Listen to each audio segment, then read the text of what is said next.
Hello, my lovely light family. How are you all doing today? So, right now, I had all this stuff, ideas for sharing, and then I kind of fell into this really deep, grounded present state. So, I'll share that with you today. I'll also share with you, yesterday was a pretty rough day. I had just a lot of personal stuff going on. Our dog is sick. My mom had a pretty intense diagnosis. She officially has Alzheimer's, and my daughter's visiting from spring break because she had to cancel her trip, and I'm loving having her home and caring for her too. And her graduation was canceled, and then I just realized that I was carrying all these people and all secondary my dad too, and I actually kind of had a little meltdown yesterday. I actually got angry over something silly. And then I realized, oh, I was actually angry and emotional about like my mom's diagnosis. And it's so, I'm sharing this for you all to know that it's okay to be feeling like kind of torn, like, yeah, there's this global stuff going on. And it's like, I still got to live my life and I got daily shit going on. And like, I'm like, I only have so much to give and feel, and it's kind of pushing to us a breaking point, and there's a gift in that, because for me it allowed me to go into a deeper layer of surrendering responsibility for others' well-being. And I've been sharing this week, my nose is, I'm not supposed to touch my face, but my nose is just I've been sharing this week about how to witness pain and suffering, and I will tell you, it's way harder to do with immediate family and soul group and loved ones than it is for like general global strangers, basically. That can be painful, but it's something that we can, it's far enough away that we can kind of put aside, even though with all of us going through it, you just can't really put it away now because it does affect all of us. So then we're trying to navigate this, like the closeness and the distance, and it's a lot. So I just want you to know, like, it's normal to be feeling that, no matter where you are in your practice or awareness or your coping skills, or, emotions are going to happen, and you're still going to go through cycles. And so I had my meltdown, and I realized, okay, one, I need to eat. And then, so don't forget the basic physical nourishment that, you need to be drinking enough water. It's normal to be like, I'm really aware of, like, I really want to stress eat right now. I could eat a box of Pop-Tarts, even though I don't eat gluten anymore. And, aware of, like, sugar. So, like, Karen and I made, like healthier, like, oatmeal banana cookies with maple syrup instead of, processed sugar. So we're still getting sort of a sweet, semi-nourishing treat. And, another trick I told somebody is dates are so super sweet. They're like little mini candy bars if you put peanut butter and nuts and chips on them, as opposed to, eating crappier food that is gonna only get a temporary fix and then make you feel worse, because there's a lot of heaviness from the emotions and the energy. So this is why it's important to support our body physically. And there's plenty of produce still in the stores. Juicing, greens are your friend. So it's always interesting. I didn't know I was going to talk about that. So nourishing our body, self-care, helps us ground.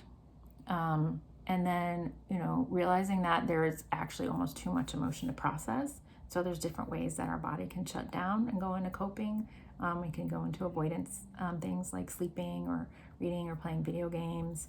Not that those are bad. I don't do get bad and good judgments, but doing that with awareness, like, how do we hold space for the emotions? And if it's too much to process, how do I just give myself a break from them? And then, while I'm aware that this is why I'm feeling crappy, and this is the intention that I'm doing, is to help move with this burden through time, until then I can begin to unpack it and decompress it in a way that's I'm not taking it out on other people. And if you do, have compassion for yourself, and share that that's what's going on, and then, rest and nourish and move forward. Like, I feel much better today. What else did I want to share? Yeah, so all that shit's going on. So actually, I I pulled some cards. I thought that might be helpful for you all. So I'm going to switch. Oh, it doesn't. I forget. Instagram doesn't let me switch it. Okay, so I'll post a cover picture of the spread. There's 3, 3, and 1 as far as the cards. So the first 3 are pretty interesting because they're really about relationships with ourselves and with others. So the first card is the isolation card, which is inverted. It came up inverted, which I'll talk about what that means. It's a mental card. So it's literally like we're supposed to self-quarantine and social distance, which I really don't like that term. It's more like conscious energetic space is way more positive. Because we don't want distance now. We're actually reaching out and connecting just in different ways. So this is the isolation, literally of being frozen, having emotions frozen. This can be a trauma response. The invertedness going with next to it is the friendliness card, which interestingly is a water emotions card. So we have the frozen water and then more fluid water. And then this is the sort of look, it's actually literally showing us like, oh, yes, we have our safe distance here, but then energetically and with our souls and our heart fields, and our hearts do actually generate several feet electromagnetic field as well as our bodies. So you can imagine this as our overlapping heart fields, and that all our heart fields across the world are connected, right? How beautiful is that? And that we're also rooted into the earth. So, and this friendliness card for me is always, bringing up kindness and gentleness and neighborliness. And then it's also, like they're with different colors. So it's not about comparison. Comparison is I'm a tree, you're a tree, I'm a human, you're a human, and sharing this space together, this connection with earth and heavens and sky and spirit. And so that, the isolation inverted is actually like in this quarantine, there's actually this beautiful opportunity for presence. Like I ran into so many neighbors yesterday that were just sitting outside on their chairs, and we had beautiful conversations that we would not normally have. So it's really been, and then people in the supermarket that you normally would ignore because you're in a rush, we are all in this together, and there's really beautiful possibilities in that. And then it's the third card that goes with that is, again, the schizophrenia card is coming up not as a literal mental diagnosis, but as a state of feeling split and torn. And so that's kind of actually what I was just talking about, is we're torn between we still have our daily, we still got to make our bills, and some of us don't know if we're getting paid or we're not getting paid. And there's, that's super stressful. And we still have whatever's already been going in our lives, where someone's already sick with something else, or stress, or someone got broken up with, and we still have our daily lives, and they matter. They're not less than just because there's a global pandemic. They still matter. And then there's the global pandemic, and it's like, well, what do we give our energy to? So there is this this feeling of just being pulled too far, or really I've been experiencing as a heaviness and a pressure. And so having that awareness of like, how can I be present with it, and how do I surrender, like stoically holding it onto it myself, or sharing that burden. Simply sharing how we're feeling actually allows the energy to dissipate and process and brings us closer. And so the next 3 cards are actually really powerful, and they're showing, so I kind of see these cards as like what's going on really on an individual level, or small in immediate community level, family, local community. And then the next one I'm feeling is global energy. And again, this has been coming up a lot, is the creator card.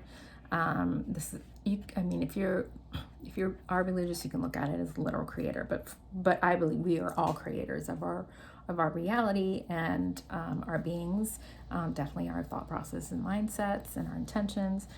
This is a fire card, so it's an action card, so it's how we're taking action in our life.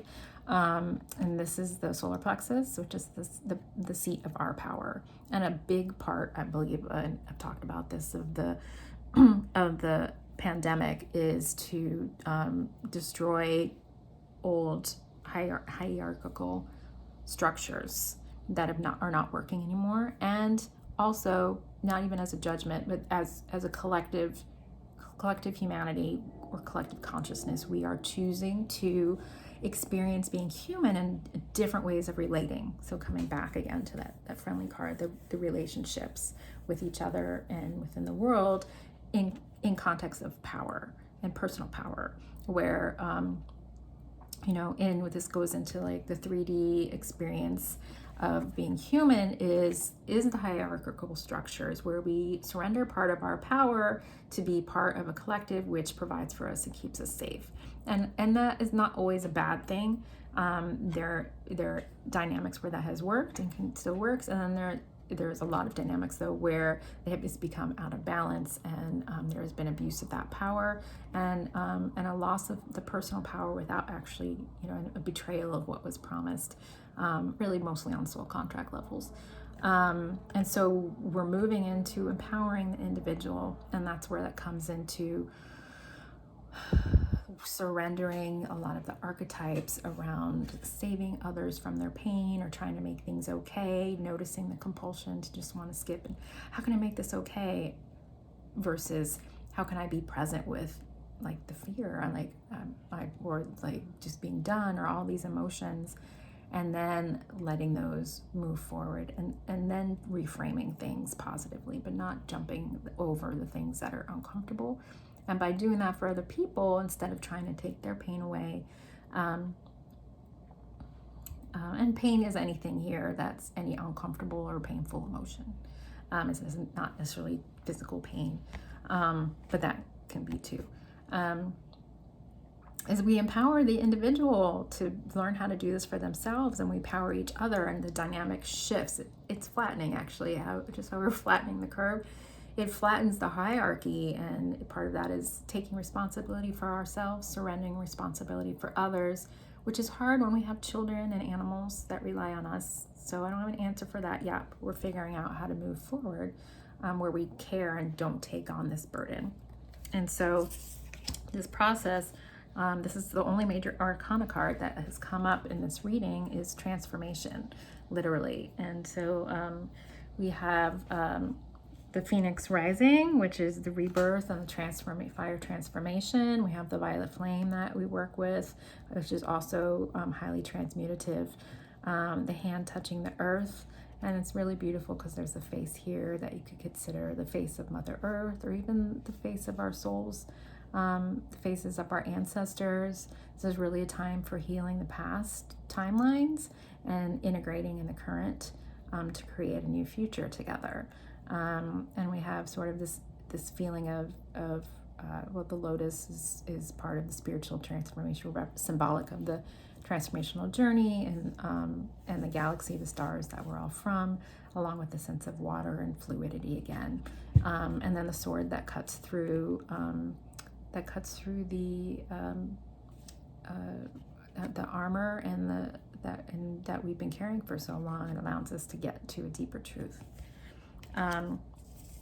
And then this has been coming up a lot, is the healing card, the healing of emotions, the healing of our personal power and any chains or limits to that personal power, the healing of our mindset and how we view and what we expect, and then all powered by the heart chakra. So really coming back to how we choose to respond to ourselves and to the world during this crisis is, and those of you I'm talking to, already are wanting to choose love. And so I tell you that it is still going to be a cycle. You're still going to have the emotions up. So this is really important for us to come together as a light community and witness each other and support each other and boost the signal, boost the heart fields. And my guides are saying that it's going to be successful. Again, as far as how we're taking action, we don't have to understand how it's going to be. And look, the tiger is walking the face of the earth, literally, and celebrating. So trust that this new earth, we are walking it together. And I hold space for you. I see you. I see your light. Your light matters. It does. This is the time to choose conviction, to stand in your truth and allow all the doubt to be offered up to the wind and transmuted with that violet flame. Keep speaking your truth, because there's someone who needs to hear it, and someone who will connect with their own truth and their own power for you standing to show up and choose yours and express yours. Every small moment matters, and your loving presence matters. So thank you for being on this journey with me. If you're feeling like you want your own reading, I do readings online. You can go to my bio, and there's a link to explore that. And if you are part of the Light Collective and feeling really stuck in how you're aware of like limits in your personal power, there's a lot of clearing that I do around releasing a sense of being exiled or persecuted or even killed in other lifetimes that are keeping us from stepping up into our light and being seen now. And this work is really vital. So if that calls to you, reach out and DM me or schedule a free discovery call, and I would love to meet with you. This is my work, and this is my gifts to the world. So I hope you all have received something helpful from this message, and take a moment now to rest in your being and let your light fill you. Yeah. And I'll see some of you later today for the 4 o'clock global prayer healing. If you're watching this later, I have another collective healing coming up this weekend. So much love and light to you.